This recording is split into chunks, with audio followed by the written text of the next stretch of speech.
মা বাপ কাউকে রক্ত ঝরানোর জন্য ওখানে মানুষ হওয়ার জন্য পাঠিয়েছে।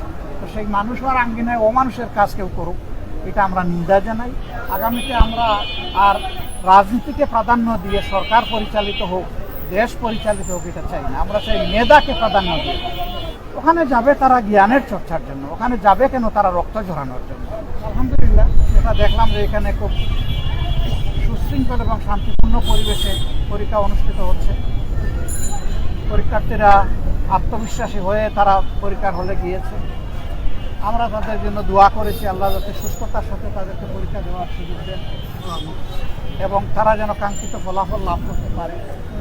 এদের মধ্য থেকেই আগামী দিনের বাংলাদেশ বের হয়ে আসবে ইনশাআল্লাহ। জাতিকে তারাই নেতৃত্ব দিবে। মেধার যত বিকাশ ঘটবে, জাতি তত এগিয়ে যাবে। আগামীতে আমরা আর রাজনীতিকে প্রাধান্য দিয়ে সরকার পরিচালিত হোক, দেশ পরিচালিত হোক, এটা চাই না। আমরা চাই মেধাকে প্রাধান্য দিয়ে, যেটা জুলাই আন্দোলনের অন্যতম দাবি ছিল বা প্রধান দাবি। আমরা সেই মেধাবীদের মুখ দেখে এসেছি। আল্লাহ তাআলা তাদেরকে সাহায্য করুন, পরীক্ষা সহজ হোক তাদের জন্য এবং কাঙ্ক্ষিত সফলতা তারা পায়। আমিন। আর নিজেদের সন্তানদের জন্য যারা কষ্ট করে, মায়েরা, বাবারা, গার্জিয়ানরা, তারা সর্বক্ষণ তাদেরকে সাহায্য দিচ্ছেন, তাদের প্রতি আমাদের ভালোবাসা থাকলো, শ্রদ্ধা থাকলো, দোয়া থাকলো। সবার জন্য দোয়া, আপনাদের জন্য দোয়া। এটা দুঃখজনক, সারা বাংলাদেশের চিত্র একরকম নয়, তবে সামান্য কোনো জায়গায় ওইটা ঘটুক, এটা আমরা কামনা করি না।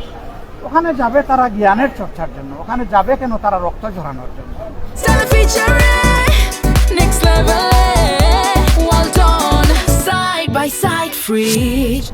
এই রক্ত যারই জড়ুক, সে তো আমারই সন্তান। আমি দেখতে চাই না যে ও কোন দলে। যারই রক্ত জ্বলবে, এটা দুঃখজনক। মা বাপ কাউকে রক্ত ঝরানোর জন্য ওখানে মানুষ হওয়ার জন্য পাঠিয়েছে। তো সেই মানুষ হওয়ার আঙ্গিনায় অমানুষের কাজ কেউ করুক, এটা আমরা নিন্দা জানাই। আমরা এটা চাই না। এই ব্যাপারে আমরা ভোকাল থাকবো। এই ব্যাপারে আমাদের যা করার আমরা করব।